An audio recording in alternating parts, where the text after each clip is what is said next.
I want to invite Andrine Kilemi, a news anchor at TV47 and also a presenter of different programs, but in the Swahili language. And Andrine, we say that we have to balance. Here we have men and we have women. That's why we said 2 news anchors, Swahili, 1 male, the other 1 female. Because that is what is required of us. So Andrine Kilemi, the floor is yours. Welcome, Andrine.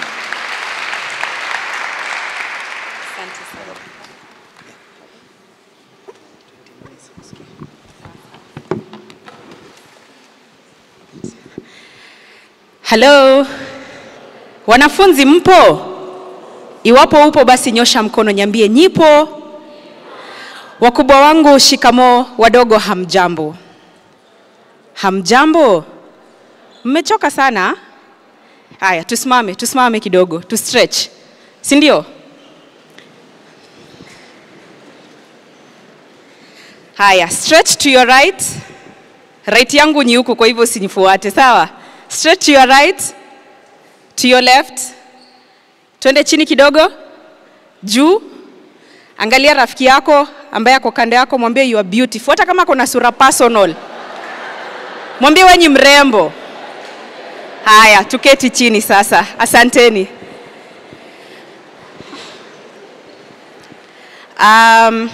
Wanasema asiyekujua hafanyi nini? Asiyekujua hakudhamini, sio? Haya, naomba basi nijitie kitambulisho. Mimi ni Andrine Kilemi, ni mwanahabari kutoka runinga ya TV47. Sana natangaza kwa lugha ya Kiswahili.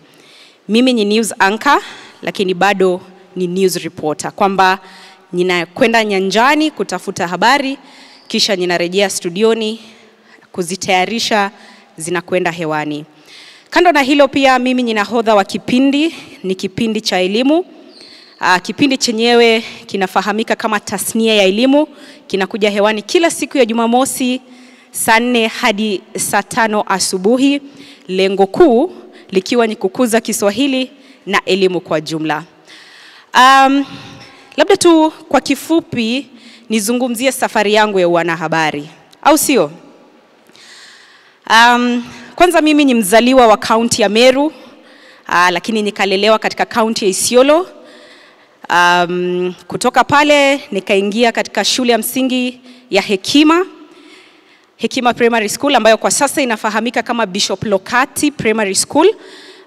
Ilipewa jina hilo baada ya Askofu Luigi Lokati kufariki. Mola ilaze roho yake pema penye wema.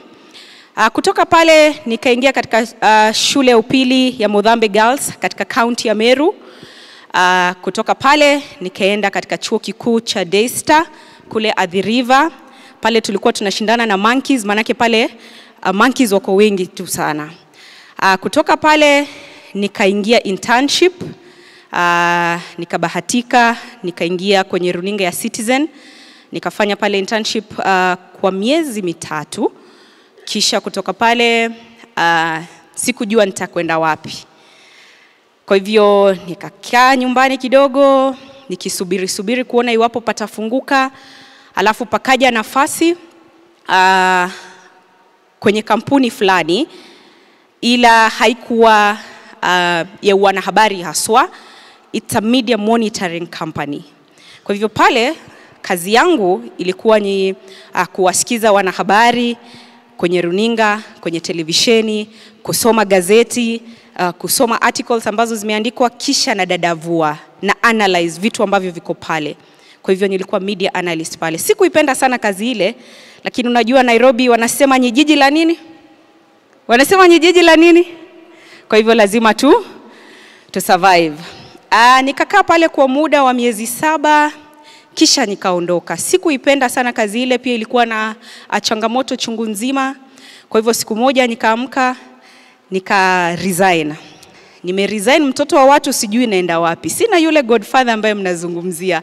Lakini nikamwamini Mungu na nikasema kwamba nitatia bidii zangu. Kwa hivyo kwa bahati nzuri alizungumza mwenzangu Daniel Kitua awali akasema kwamba your network is your net worth. Sio?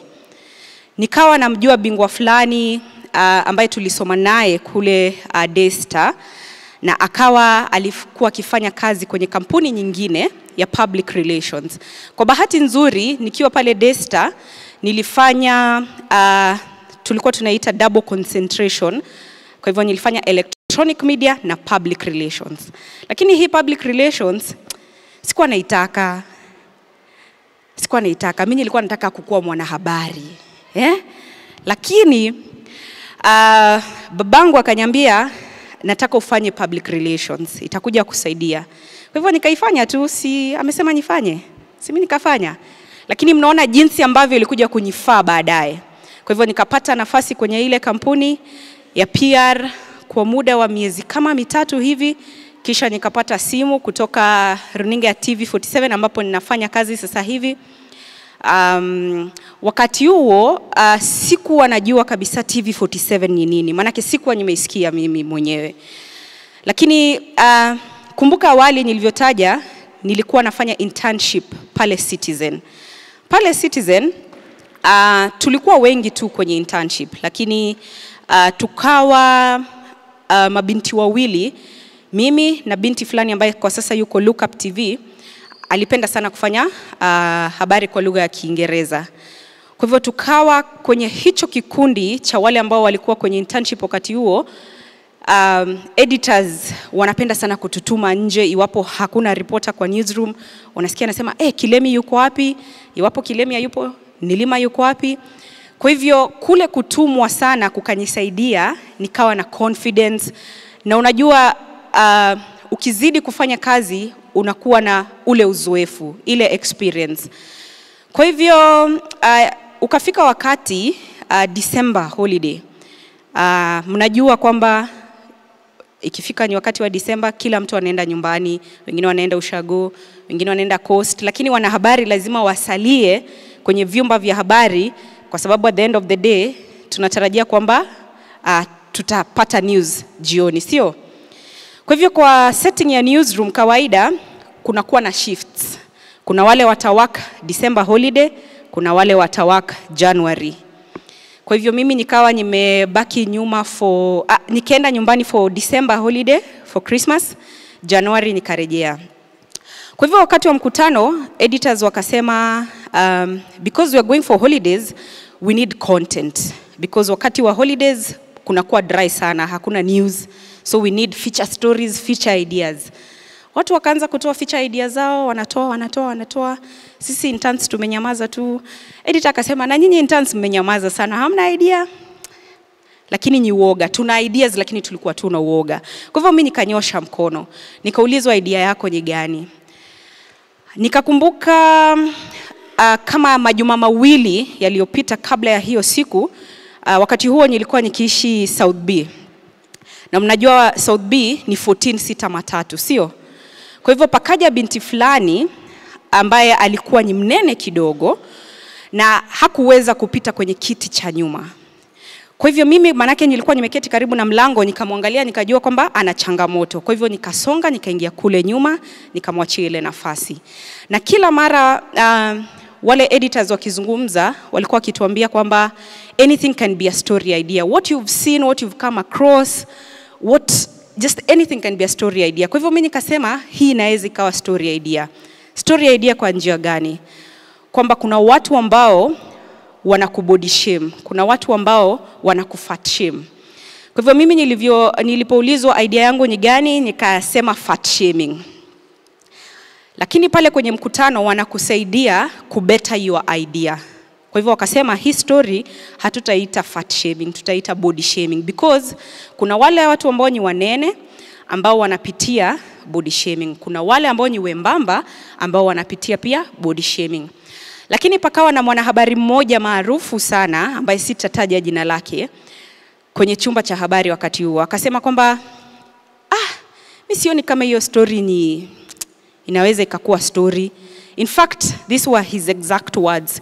That story is dead on arrival. Mtoto wa mtu. Nikasikia roho yangu kweli imesink. Yaani nimejitolea tu, nikainua mkono, nikatoa idea yangu, ikasikizwa. Wakati iko karibu kupitishwa, mtu anainua mkono anasema that story is dead on arrival. Akaulizwa kwa nini? Akasema kwa sababu mimi ni mnono, na hata ukiniita mnono, mimi niko tu sawa. Kwa hivyo debate ikaanza kwenye chumba cha habari. Yule editor akiwa ametulia tu pale akasema nadhani hii idea, because inaleta debate hata kwa newsroom, kumaanisha it can be a good story. Kwa hivyo go ahead, start shooting your story from kesho. Mimi nikafurahia. Kumbe sikujua ni changamoto. Nimepatiwa go ahead ya kushoot story, lakini sijui scripting nianze vipi, sijui kabisa nitafanya nini ili ficha yangu iwe kali. Unanielewa Kwa hivyo nikawa nauliza usaidizi kwa wanahabari kwenye vyumba vya habari, nauliza nifanye nini. Ikawa ni changamoto pia kupata mpiga picha, camera person. Ukiambiwa umepatiwa go ahead ya kushoot feature lakini hauna camera person, sasa utafanyaje? Kwa hivyo kila siku nikawa naenda pale kwenye camera unit, naambia head of camera department, naomba unipe mpiga picha. Anasema wapiga picha wametoka nje, wameenda kufanya stories za maana. Of course mimi ni intern, kwa hivyo sikui prioritized. Lakini sikuvunjika moyo. Uzuri ni kwamba Mungu alinipatia patience. Kwa hivyo nikawa kila siku narudi pale mpaka mara ya mwisho nikapatiwa mpiga picha. Tukaenda tukashoot feature story ambayo hadi kwa sasa iko kwenye YouTube ya Citizen. Ukitype tu fat shaming, body shaming, ita pop up. You can watch the story.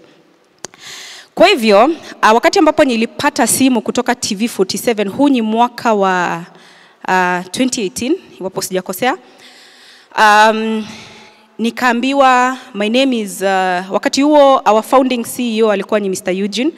My name is Eugene Anangwe from TV47. I am watching something here. Are you still with Citizen TV? Nikamwambia hapana, nilikuwa tu internship. Akaniuliza, are you open to come for a one-on-one on Monday? Nikasema, wewe utakataa? Mimi nikabambika bana. Nikajua, wacha niende nikasikia anasemaje. Kwa hivyo nilipofika pale, tukawa na mazungumzo, akaniuliza ungetaka kulipwa mshahara wa aina gani?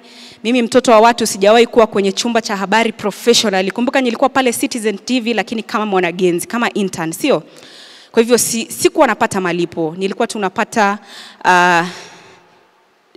easy vouchers, for example, kama tumeenda Christmas holiday, mnapewa vouchers za 5,000, 10,000, vitu kama hivyo.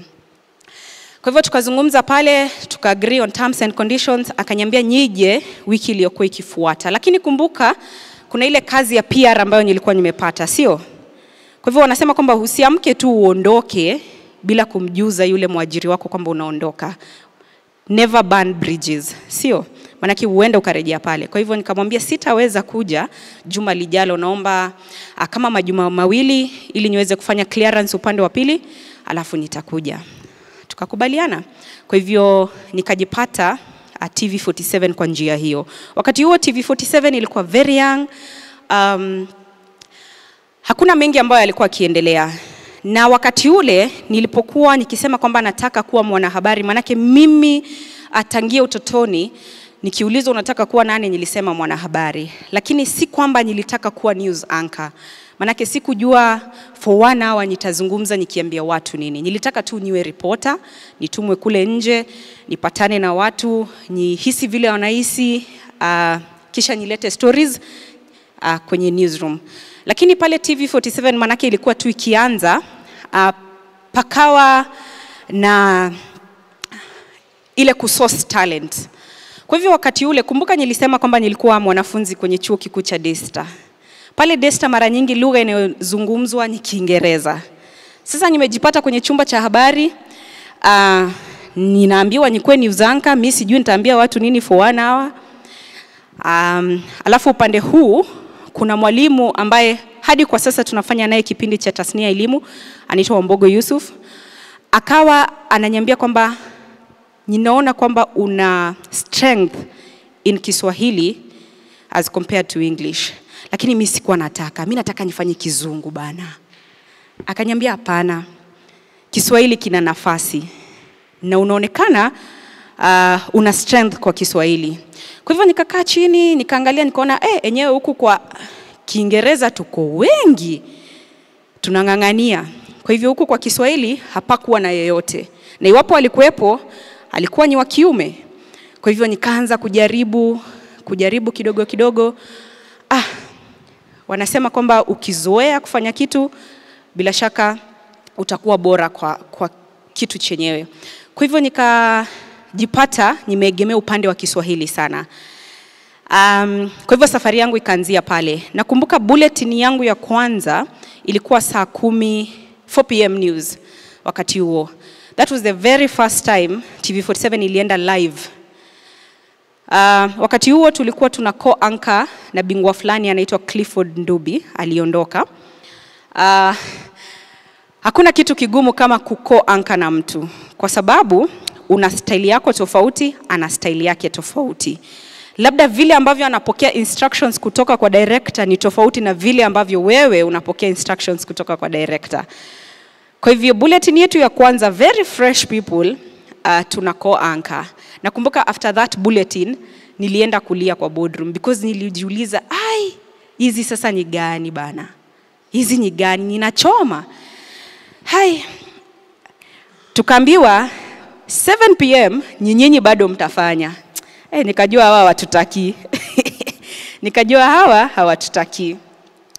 Kwa hivyo tukaenda 7 PM tukafanya. Kumbe 7 PM we did better than what we did at 4 PM.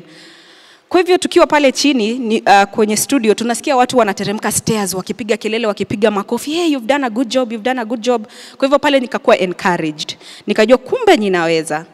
Kwa hivyo hapo ndio safari yangu ya wanahabari as a news anchor ikaanza sasa. Nikaanza kupenda kufanya news anchoring, nikaanza kupenda kufanya news anchoring tena kwa lugha ya Kiswahili. Kwa hivyo kila siku nikawa na tia makali kwenye lugha yangu ya Kiswahili, na wasikiza wanahabari wa lugha ya Kiswahili, nasoma vitabu vya Kiswahili, yani na put more effort into Kiswahili. Unanipata?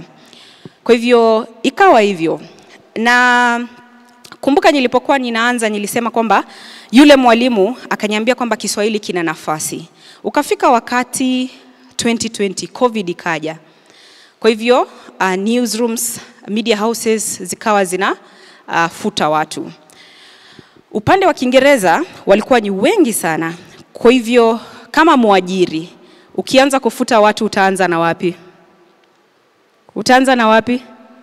Wale ambao ni wengi, sio? Kwa hivyo manake mimi nilikuwa nimesonga upande huu, nikapata nafasi nikasalia. 2020 watu wakaenda, sisi tukasalia. Kiswahili bado kikanipatia kipaumbele. Pia mwaka jana towards the end palikuwa na the same kind of retrenchment. Bado watu wakaenda. Kwa hivyo kile ambacho najaribu kusema ni kwamba find what you are good in or what you are gifted at and perfect it. Unanipata? Mimi nilitaka nifanye Kiingereza, manake nilikuwa naangalia news anchors wa Kiingereza na wa admire, naona labda wanasonga sana, lakini sikujua kwamba talanta yangu ilikuwa ni Kiswahili. Manake sasa hivi hata ukiniuliza between English and Kiswahili ni gani niko more comfortable, nitakwambia ni Kiswahili. Kwa nini? Kwa sababu nili-embrace what I am gifted in na nikajaribu sasa to make that better, and it is what now is earning me a living. Kwa hivyo nimekuwa TV47 tangia wakati huo, nimekuwa nikifanya habari kwa lugha ya Kiswahili. Wakati huu iwapo unapenda kutazama taarifa, kila Jumapili saa 1 jioni na kila Jumatatu saa 5 asubuhi na saa 1 jioni. Tena Alhamisi saa 5 asubuhi, alafu Jumamosi kwenye kipindi cha tasnia ya elimu utanipata pale nikitangamana na wanafunzi wa shule za upili na shule za msingi. Nitakomea hapo kwa sasa, labda iwapo kuna swali nitapata kujibu maswali yenu. Lakini kabla ya hapo labda tu nigusie, ili uwe mwanahabari bora, ili angalau ujipe nafasi kwenye chumba cha habari. Kwanza lazima kabisa, kwa lugha ya Kiingereza wanasema you must be very knowledgeable. So you must read. Read newspapers, read articles, read from the digital platforms. Hakikisha kwamba unasoma tena kwa wingi. Manake kama mwanahabari ni sharti uwe unajua mambo mengi, from current affairs, from politics, education, health. Kama mimi ni mwanahabari, nimeegemea upande wa education. Lakini hata ukiniambia nenda ukaripoti kwenye ulingo wa kisiasa, si kwamba sitaweza. Kwa nini? Kwa sababu na follow the current affairs, sio?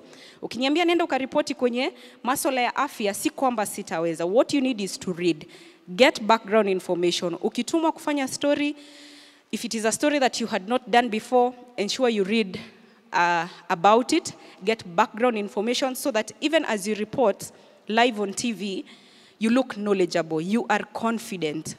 And you know when you're confident and when you look knowledgeable, people will have trust in you. And that's how you create your brand. Nanipata? Kitu cha pili, kwenye chumba cha habari, patience ni muhimu tena sana. Manake mara nyingi unapata kwamba labda kuna wale watakudiscourage. Unakumbuka yule bingwa ambaye aliniambia your story is dead on arrival? Lakini ningekuwa ni mtu wa kukata tamaa, ningekata tamaa wakati huo. Kwa hivyo uwe na patience wakati mwingi kwenye newsroom, because kuna long working hours. Unaweza ukaamka leo, ukakwenda kwenye chumba cha habari, alafu kitu kikafanyika. Editor anakuambia kimbia uwanjani. Kitu hapa amesema kwamba alitumwa Dusit. Hakutarajia. Kwa hivyo you expect long working hours. So you need to be very patient. Yeah? Another thing, you need to be a team player. And this is very key. You need to be a team player. Hakuna media house ambayo utaenda, ati sababu wenye brand, wenye mwanahabari, wenye news anchor, utashine tu peke yako. Haiwezekani. For you people at home to see us on TV as news anchors is because there is a camera person behind that camera. Yeah?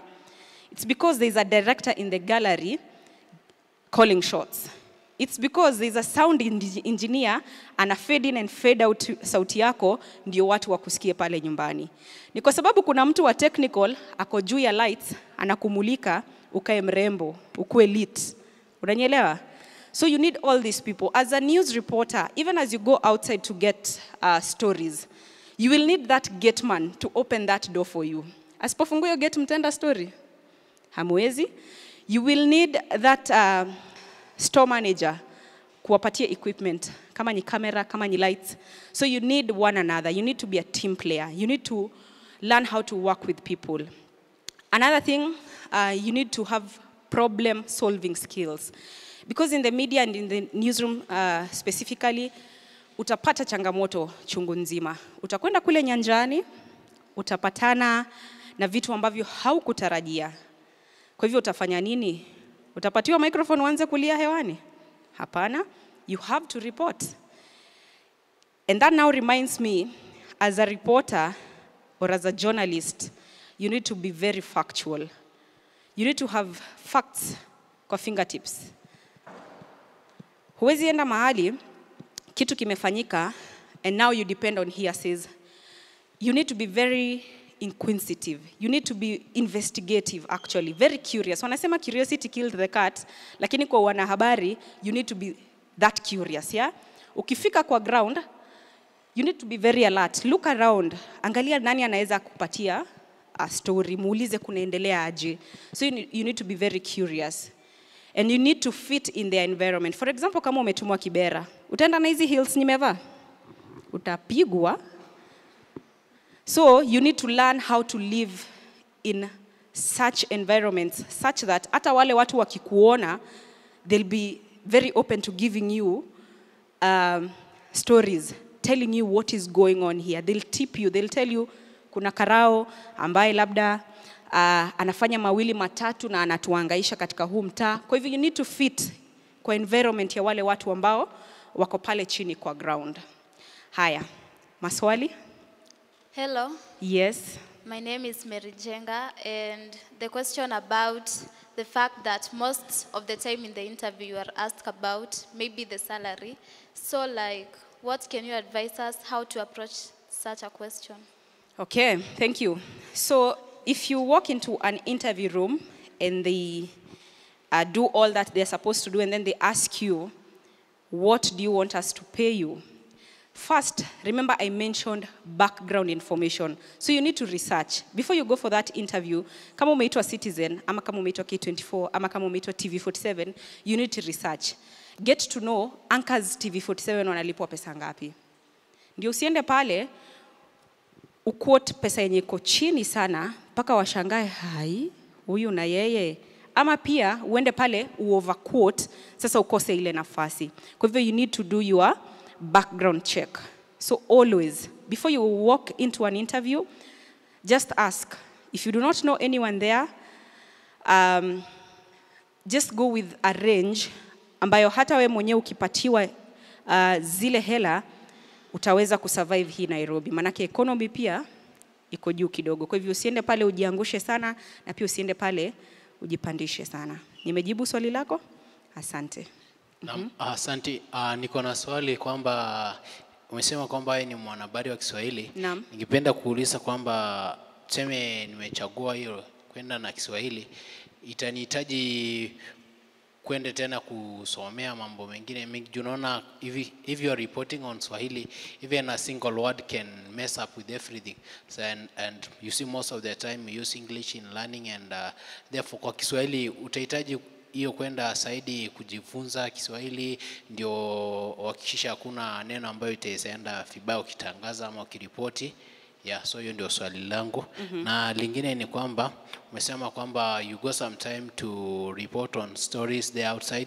Maybe now on security of the equipment, how do you do it? Because you see we are in Kenya, and there is some cases maybe of theft, or even somebody may decide to snatch away with the camera. So how do you do with that? Yeah, because you see, let's say you've gone to a place like here in Thika, you go to Kiandutu, and maybe you are reporting a story.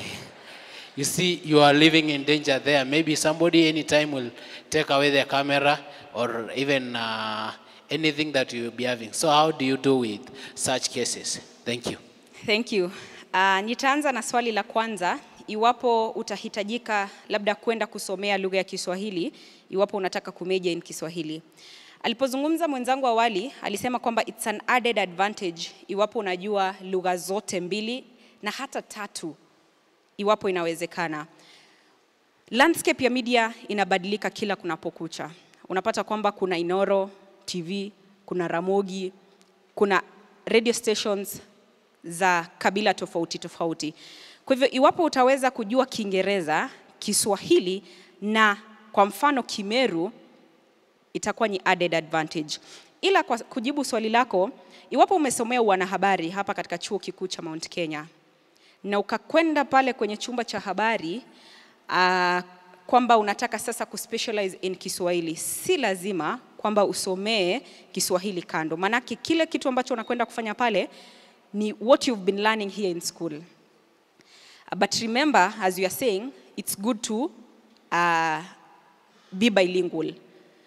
Bilingual namaanisha kwamba unaweza ukaripoti kwa Kiswahili na unaweza ukaripoti kwa Kiingereza. Na hata iwapo unaweza kuripoti kwa Kigiriama, Kikamba, Kitaita, pia ni added advantage. Kwa hivyo tusijifunge.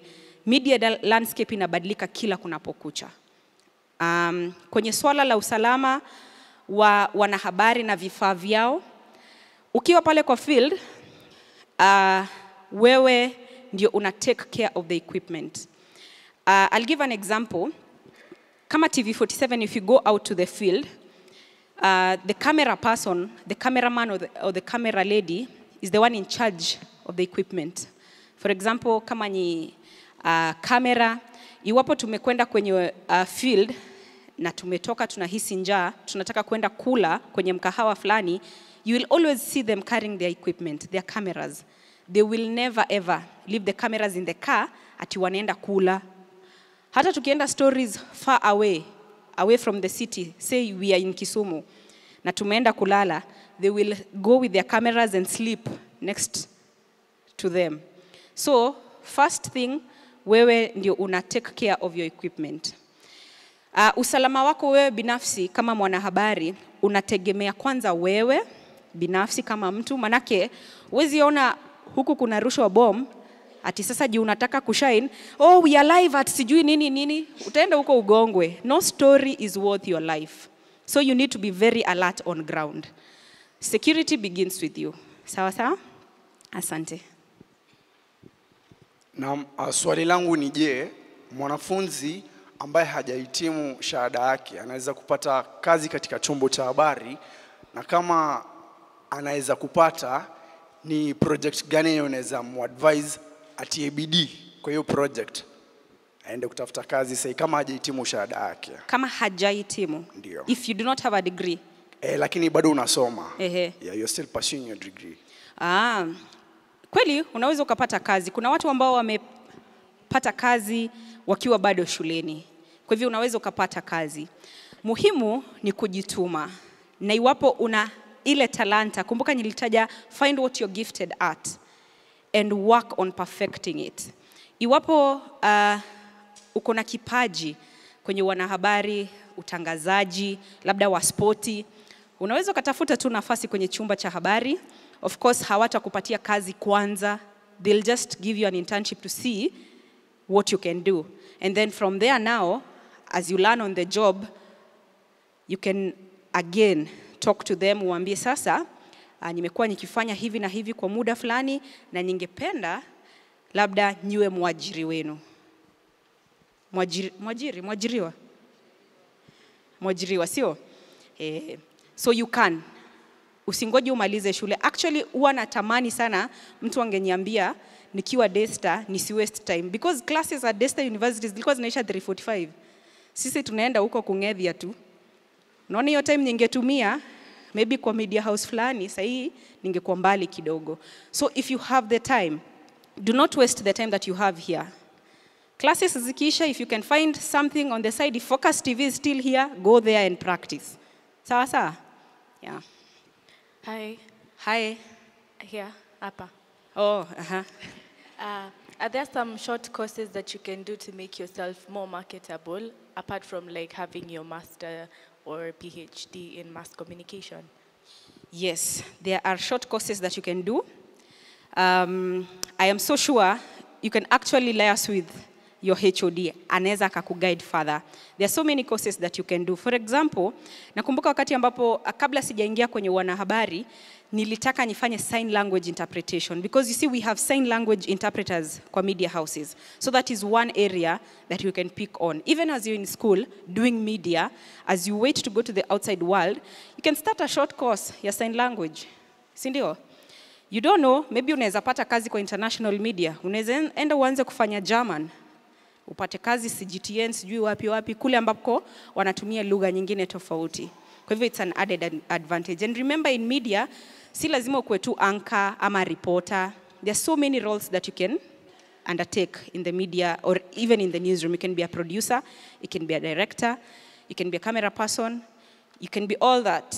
So kuna nafasi nyingi tu sana kwenye vyumba vya habari. Yes. Hello. Hello.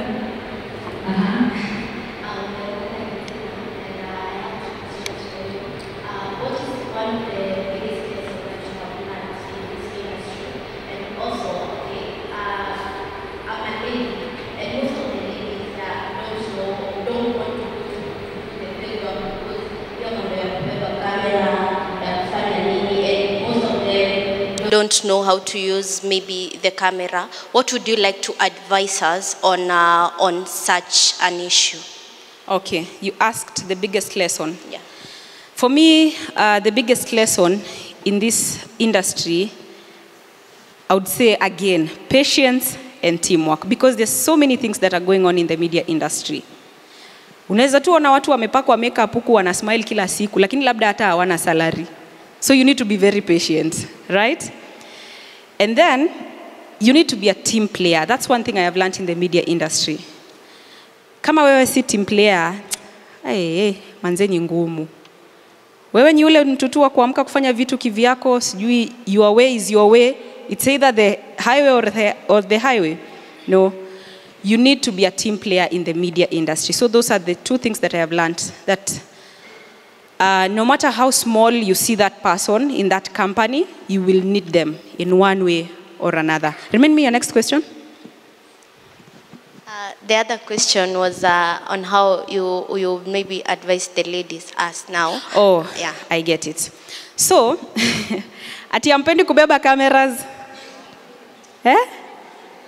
Uongo? Anawachomea? Wamchomezi, ushasemo. Anyway, you see, we have different interests. Sindio? So, if you want to be a reporter, remember as I mentioned earlier, in the field, it is the work of the camera person to take care of the equipment. That is the camera, the tripod. But hauwezi enda field na mtu, unamwacha anabeba kila kitu, ati sasa wewe ni news anchor. Sawa? You need to help them. And that is where teamwork comes in. Sawa? So if you go out to the field, you will need to take care of the microphone, because that is what you use as a reporter. And then, if they are carrying the camera and the live view, at least saidia kubeba tripod. Haitaumiza. Sawa sawa? Hello. Hello. Yes, yeah. Uh-huh. This is journalist Severe. How do you feel bothering the complaints of the TV stations or any media stations? The complaints that they always ask for the audience. If they have any complaint, they can tweet or they can call. Mm-hmm. Do journalists like the news anchors feel bothered of that complaint? Wow, I think you have a deep voice. Sijasikia kitu. I'm asking, we have the stations and the audiences. So they say if you have any complaint about this station, you can tweet or you can SMS your complaint via this number. So do you guys bother these complaints? Whether we? You bother them. Whether we react to them? Yeah. Oh, okay. Yeah. So, sometimes you'll see media houses posting if you have any complaints. That's a whole different department. So, maybe the digital department. So they will react to those complaints, those concerns. For example, wakisema sijui labda news anchor, sijui nini. You know, there's those genuine concerns. And one thing about the media industry, kutakuwa na criticism. There is positive and there is negative criticism. Sawa. So mostly unaweza pata tu mtu akupendi na anakuwatch, anaandika hapo hivyo, huyo Andrine Kilemi hata huwa abambi. Unaona? So such comments, of course, you don't react to them if you are a sober-minded person. But there are those concerns. For example, if someone is abusive on air or they are doing things that are not morally upright, definitely those ones will get a reaction. I think my time is up. Maybe just two questions. Last one. Yes. Okay. What are some of the challenges you face when trying to get information from your sources? One. And this is a question I'm posing to you and Dan. Would you say it's easier to be a lady journalist or is it tough for men to be a journalist? Thank you. Challenges. Yeah. There are so many challenges, and especially uko nje as a reporter. I wouldn't say that it is hard as a lady because all of us tuko na training the same. Alisoma Mount Kenya, nilisoma Desta, si wote tulipata the same kind of training. So it's how you position yourself out there. If you go out there and you want to get a tip from the villagers, from the residents, how do you approach them? Yeah? If you go to Karen, Kileleshwa, how do you approach them? If you go to Narok, Kule Interior, how do you approach them? So it depends with you as an individual. You have the training, you have all that it takes. So it's upon you now to use what you have kule kwa field ku get information. So siwezi sema ati ni ngumu kama mwanamke kupata habari, manake kile kisomo ambacho mwanamume pia alipata ndicho ambacho mimi nilipata. Swali la mwisho. Naam. Naitwa Quinto Wafula. Mimi ni mwanahabari hapa katika chuo hiki. Swali langu ni vipi ambavyo umekuwa shughulika ama ukideal na expectations, matarajio ya watu. Unajua watu wakikuona kwenye kiwambo cha runinga yao pale Andrine Kilemi, ukirudi kule ushago, watu wana expectations mingi, watu wanasema siku hizi Andrine anaringa, tukimtext ha reply, labda expectations na mambo kama hayo, ni vipi ambavyo umekuwa ukideal na? Expectations ni mingi sana, tena kwa wingi. Watu wanapokuona pale kwenye kiwambo, kwenye runinga, wana matarajio mengi. They feel like you should live some type of way, yeah? Kuna jinsi ambavyo unastahili kuishi. Kwa hivyo, how to deal with such expectations from people is just to be yourself. Because if you start thinking about what other people are thinking, utakufa na depression. And we are too young to die, yeah? So just be yourself and let them think what they want to think and do not focus on that. Do you, be you, and focus on being the best that you can be. And one thing as I wind up, we need to believe in ourselves. All of us have the ability and the capability, right? So this is what you're going to say. BCC. BCC. Jamani, kwa sauti BCC. The first B is believe. The second C is concentrate. And the last C is control. So we are believing in ourselves that we can achieve our dreams. We are concentrating on achieving them. We are not losing the focus. Sindio? And now after we achieve our dreams, we are controlling ourselves so that tusiingiwe na kiburi, sasa tuanze kujijaza. So we are saying BCC, believe, concentrate, control. Asanteni.